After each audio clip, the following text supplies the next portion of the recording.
Hello बच्चों, नमस्कार। मैं हूं नारायण पटेल। आपके अपने चैनल पर आज हम बात करेंगे उत्तर प्रदेश विद्या ज्ञान प्रारंभिक परीक्षा 2024-25 का जो एग्जाम 3 दिसंबर को होने वाला, उसमें आपका अभिरुचि परीक्षण का पेपर कैसा आता है। तो आइए मेरे साथ देखिए और हल कीजिए, और मेरे आंसर बताने से पहले आप भी आंसर कमेंट जरूर करें। तो आइए शुरू कर लेते हैं। देखिए, सबसे पहला प्रश्न है, दिए गए क्रम में कितनी बार लगातार 2 बार आर आया है, यानी आर आर कितनी बार आया है। तो देखिए, एक तो ये आया बच्चों, एक ये और ये एक ये, तो कुल मिला के ये 3 जगह आर आर लगातार आया है। तो यहां से ऑप्शन आपको ए वाला चूज कर लेना रहेगा। चलिए अब मैं बढ़ता हूं अगले प्रश्न पर। अगला प्रश्न आपके सामने है, संख्या 34 के अंकों के क्रम आपस में बदल दिए जाए। मैंने बदल दिया, तो संख्या में इकाई का अंक कौन सा होगा। तो यहाँ पर इकाई का अंक आपको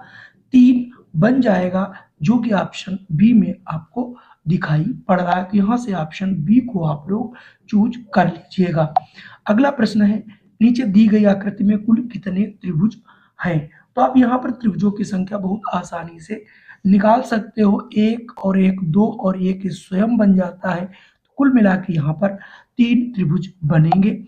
आपका अगला प्रश्न है, 3 अंकों की सबसे बड़ी संख्या क्या है। क्योंकि 3 अंकों की सबसे बड़ी संख्या 999 होती है, तो यहाँ से ऑप्शन डी आप रख लेंगे। चलिए अब मैं बढ़ता हूँ अगले प्रश्न पर। अगला प्रश्न है आपके सामने 60, नीचे दी गई आकृति में प्रश्नवाचक के स्थान पर सही आकृति छांट कर लिखिए। इसका आंसर चूंकि आगे दिया गया, तो आप देख लीजिए इसका आंसर आगे क्या होने वाला है। अब आप ऐसे मिलाओगे, यानी इस वाली आकृति ही आगे मिलेगी। जैसा कि मैंने बताया था, तो यहाँ पर ये वाला होगा, लेकिन ये ऑप्शन में पहले वाले में दिया गया है, तो यहाँ से ऑप्शन ए वाला हमारा सही होगा। अगला प्रश्न श्रृंखला से है, दी गई श्रृंखला में प्रश्नवाचक के स्थान पर क्या आएगा। 1 है, फिर 3 है, फिर 5 है, फिर 7 है। तो आप यहाँ देख रहे होंगे 1 3 5 7 में यहाँ पर देखिए 2 का अंतर, यहाँ भी 2 का, यहाँ भी 2 का, तो अगले में भी 2 का अंतर होगा। तो अगली संख्या हमारी 9 होगी। इस हिसाब से अगर देखोगे तो आपको 61 में ऑप्शन ए वाला मिलता हुआ नजर आएगा। अगला प्रश्न है 62, निम्न में कौन सी आकृति इसमें भिन्न है। तो यहाँ पर आप देख रहे हैं, अगर हम जेड की बात करें, 3 रेखाओं से बना है। एम 1 2 3 4 से बना है। ए 3 से बना है, लेकिन पी जो है ये कर्व से बना हुआ ये वाला, इसलिए यहाँ से ऑप्शन ए वाला बिल्कुल अलग होगा, क्योंकि इसे जो है उनसे रेखाओं से नहीं बनाया जा सकता।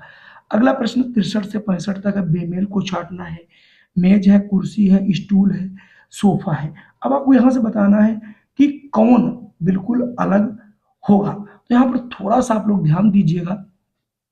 देखिए, सोफा पर भी बैठा जाता है, कुर्सी पर भी बैठा जाता है, स्टूल पर, लेकिन मेज पर बैठा नहीं जाता है। इसलिए यहाँ से ऑप्शन बहुत ध्यानपूर्वक आपको ए लगाना पड़ेगा, मेज पे बैठा नहीं जाता है। अगला आपके साथ है झाड़ी, पौधा, पत्ती, पेड़। तो इसमें आपको बताना है कौन अलग है। तो यहाँ पर एक झाड़ी जो है, ये एक झाड़ी तो बहुत बड़ा हो गया, और ये सब एक ही पौधा, मतलब एक जो पौधे से संबंधित, जैसे पौधा है, पेड़ है, पत्ती है, ये सब एक ही उसके अवयव हैं। झाड़ी जो है ये एक समझ लीजिए समूह टाइप का हो गया, इसलिए यहाँ से झाड़ी को हम लोग अलग कर लेंगे। अगला आपके सामने है रेल। तो रेल 65 में, अब देखिए आपको रेल के लिए क्या बताना है। तो रेल है, विद्युत इंजन है, डीजल है, भाप का इंजन है। तो रेल जो ये जो आपके विद्युत इंजन है, डीजल इंजन है, भाप इंजन है, ये सब एक इंजन है। बाकी रेल जो है, रेल के अवयव हैं ये सभी। तो इसका मतलब रेल यहाँ से अलग हो जाएगा। निम्नलिखित में से कौन सा पदार्थ सजीव है, यानी जिसमें जीवन है। तो जो हमारा घोंघा होता है उसमें जीवन होता है, तो यहाँ से ऑप्शन ये वाला हमारा सही होगा। सदाबहार वृक्ष कहाँ पाए जाते हैं। जो सदाबहार वृक्ष होते हैं वो बच्चों पहाड़ों पर पाए जाते हैं, तो यहाँ से ऑप्शन सी आप लगा लेंगे। भिन्न आकृति को ज्ञात करिए। यहाँ पर जो सबसे अलग आकृति हो वो यहाँ पर अलग करेंगे। यहाँ पर देखिए स्लेट है जिस पर बच्चे लिखते हैं, पेंसिल है, ये कटर है, लेकिन ये गागर है, ये बिल्कुल अलग है, ये लेखन सामग्री में नहीं आती। तो यहाँ से ऑप्शन बी वाला हमारा बिल्कुल सही होगा। अगला है, उस आकृति को चुनिए जो प्रश्नवाचक वाले स्थान पर ठीक बैठ सके, उस आकृति का अक्षरांक ही उसका उत्तर होगा। अब आपके सामने ये चित्र की नकल करिए, ये बना है, तो इसकी नकल करके क्या बनेगा।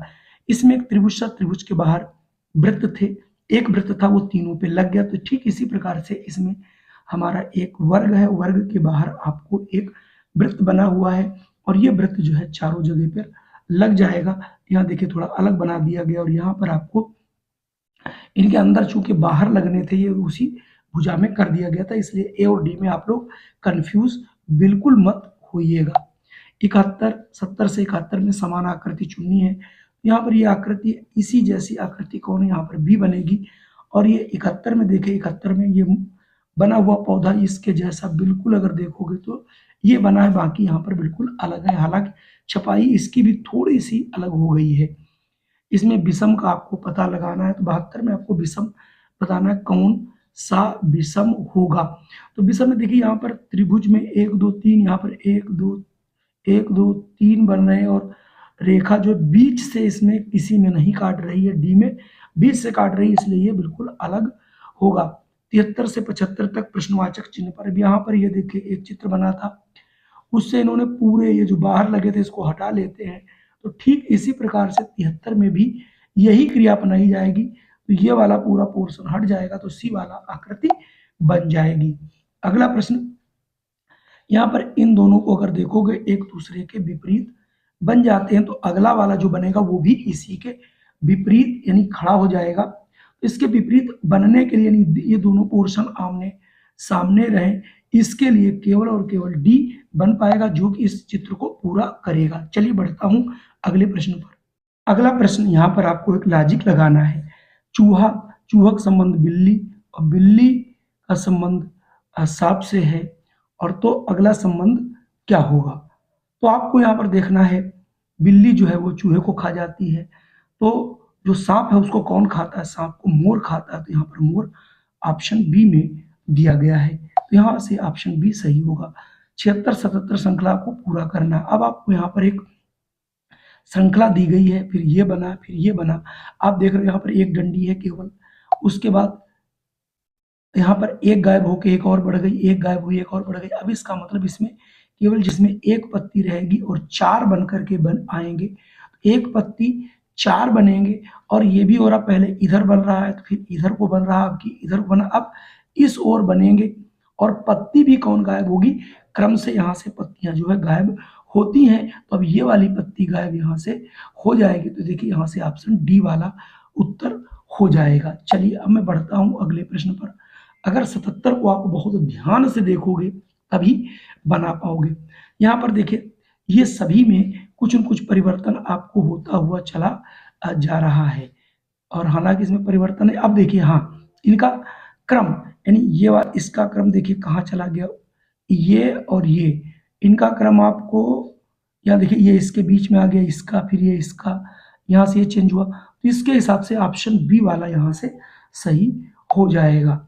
अगर आप 78 की बात करें तो 78 में ये देखिए आपके सामने दिया गया है 78 और 79, समस्या आकृति में वर्ग के रूप में पूरा कीजिए। अब इसके अंदर कौन सी आकृति को लगाया जाए जिससे एक वर्ग बनता हुआ आपको नजर आए। तो देखिए पहला वाला ही देखिए तिरछा कटा ये आ जाएगा और ये आकर के इसके अंदर ऐसे बैठेगा। तो अब आप देखिए इस आकृति को और इस यानी ए वाला अगर मिला दिया जाए तो इसको पूरा कर लेगा। ठीक इसी प्रकार से अगर अंतिम प्रश्न हमारे पास है, इसको वृत्त को अगर पूरा करना हो तो ऊपर देखिए पूरा सपाट है तो सपाट ही लेना पड़ेगा, बिना सपाट के काम चलने वाला नहीं है। और उसके बाद ये वाली चीज यहाँ पर आकर के मिले तो इसको थोड़ा सा अगर आप ऐसे बढ़ाओगे तो जो लंबी नीचे भी आपको एक लंबी तस्वीर बनती हुई नजर आएगी। और इस हिसाब से आप देखिए ये कटिंग आना है, ये भी लाना है, तो मुझे लगता है इसमें सबसे उपयुक्त जो है सी वाला बैठेगा। तो 79 को आप सी, क्यों 79 में बी भी तो मिल रहा है, बी देखिए हाँ बी ही मिलेगा, सी नहीं मिल पाएगा अच्छे ढंग से, बी मिलेगा। ठीक, अब मैं बढ़ता हूं अगले प्रश्न पर। अगला प्रश्न, एक कागज को देखिए पहले मोड़ा जाता है मोड़ने के बाद फिर ऐसे मोड़ा जाता है, फिर ऐसे काट दिया गया। अब ये देख रहे होगे यहाँ पर 4 परतें बनी और 4 परत को जब हम काटेंगे तो यहाँ पर इस टाइप की आकृति बनने के लिए ये तो बनने वाला नहीं, ये भी नहीं, ये भी नहीं, केवल और केवल सी ही बनेगा, क्योंकि जितना इन्होंने काट रखा है इसकी अगर मिलान करो, देखिए यहाँ पर आपको देखने को ये मिल रहा है। 81 से 83 तक जल प्रतिबिंब है। तो जल प्रतिबिंब क्या होता है बच्चों, जो ऊपर चीज होती मान लिया ऐसे आपने बनाई तो वो नीचे दिखती है, यानी ऊपर का भाग नीचे और नीचे का ऊपर दिखता है। इस हिसाब से अब ये वाला जो पोर्शन है ये नीचे आ जाएगा, ये पोर्शन ऊपर चला जाएगा, और ये जो ये है और ये भी आपको, तो ये वाला आपको प्रतिबिंब अगर आप जल में देखोगे तो कैसे दिखेगा, ये ऊपर चला जाएगा। तो आपका यानी यहाँ पर ऊपर का नीचे, नीचे का ऊपर बनेगा। तो ये वाला देखिए पोर्शन यहाँ आ गया, ये और ये यहाँ, तो डी वाला जो है बनेगा। अगर मैं 82 की बात करूँ तो 82 में ये वाला पोर्शन ऊपर चला जाएगा यहाँ पर, और ये वाला भाग नीचे, देखिए सी है, इसके अलावा अन्य कोई यहाँ पर मिल नहीं रहा है। अगर मैं 83 की बात करूँ, 83 में भी ये वाला जो है नीचे आ जाएगा, और ये वाला जो चिन्ह है ये वाला अपने यथा स्थान पर ही रहेगा, यानी ऐसे ये वाला हट जाएगा। तो ऑप्शन ए वाला आपको मिलेगा। अब देखिए 85 86 में समान आकृति चुननी है, तो इसको आप देखोगे 84 को सबसे सरल होता है, और इसके जैसा कौन है, देखिए सी बन रहा है ऐसे ही 85 में इसके जैसा, यानी सभी बाहर की ओर तीर खुल रहे हैं, ये देखिए बाहर की ओर खुल रहे हैं, और बाकी बिल्कुल उसी तरीके से बन रहा है। अगला आकृति है उत्तर आकृति में। उस उत्तर आकृति को ढूंढिए जो समस्या आकृति में निहित है, यानी ये किसके, यानी ये चीज दी गई, इसमें से कौन इसमें ऐसी चीज है जो इसमें आपको इसी के अंदर मिल जाए, यानी कौन सी ऐसी चीज है जो इसके अंदर दिखाई पड़े। देखिए ये इतना तो इसमें है ही नहीं, और ये नीचे से नहीं है, तो ए वाला ही है, देखिए यही आपको मिल जाएगा। एक ये थोड़ा सा मैं बना नहीं पा रहा हूँ, ये ऐसे ऐसे ऐसे, ठीक है, तो आप थोड़ा सा ध्यान रखेंगे तो मिल जाएगा। अब ये त्रिशूल है, इस त्रिशूल में कौन ऐसा है जो बिल्कुल इनके जैसा बना हुआ दिखाई पड़ रहा है, जो मिल रहा है। तो यहाँ पर सी के अलावा अन्य कोई ऐसा नहीं है जो इस आकृति से लिया गया हो। अब यहाँ ये देखिए बना है। अब इसके बाद आप देखोगे इसको कौन ऐसे पूरा करता है, तो पूरा करने के लिए आपके सामने यहाँ पर 2 कटिंग बनेगी, और उनमें से ये वाला पोर्शन यहाँ जो मिलता है वो नजर जिसमें आएगा वही सही होगा। अब आप देखिए थोड़ा सा ये है, तो ये 88 वाला जो है, 88 का यहाँ से डी वाला आपको मिलता हुआ नजर आएगा। अगर मैं बात करूँ यहाँ पर 89 की, तो 89 और 90 में उस आकृति को आपको चुनना है। थोड़ा सा ऑप्शन देख लीजिए। आपको ये ज्ञात करना है कि समस्या आकृति के सारे अवयव मिलकर कौन सी, इन सबको मिलाकर के कौन सी आकृति यहाँ पर बनाई गई है। अब यहाँ पर दोनों ये त्रिभुज किसमें लगाए गए हैं, और दोनों त्रिभुज आपको मिले हों, और उसके बाद ये 3 त्रिभुज आपको मिलाकर जो भी आकृति बनेगी वो आपको बतानी पड़ेगी। अब आप देखिए 1 त्रिभुज 2 3, देखो सी में 1 2 3 मिले हुए हैं, और इन्हीं के अंदर ये देखिए ये त्रिभुज, और आपको अगला जो है त्रिभुज इसी में कहीं न कहीं एक त्रिभुज बनता हुआ नजर मिल सकता है, वो जो इसके अंदर आएगा। और ऐसे ही 89 में 90 में आप देखोगे तो ये तीनों किसके अंदर मिलते हुए नजर आएंगे। इनको बहुत ही ध्यान से देखना है, यानी 1 2 3 4 4 जैसा बने, और वो भी अलग अलग आपको कटे हुए दिखाई पड़ने चाहिए। तो आप यहाँ पर बहुत अगर ध्यान से देखोगे, अगर बी वाले को, तो बी से आपका काम यहाँ से बन जाएगा। तो जो बी वाला ऑप्शन होता है इसमें से आप देखिएगा, ये देखिए ये देखिए ऐसे आपको ये बनते हुए नजर आएंगे। तो 90 का यहाँ से बी होगा। कुल मिला के ये हमारे थे 35 प्रश्न। अगर ये वीडियो पसंद आया तो इसे लाइक कर दीजिएगा, और एक छोटा सा कमेंट जरूर कीजिएगा, और अगर चैनल पे पहली बार हो तो इसे सब्सक्राइब कर लीजिएगा। जय हिंद, वंदे मातरम। फिर मिलता हूँ नेक्स्ट वीडियो में।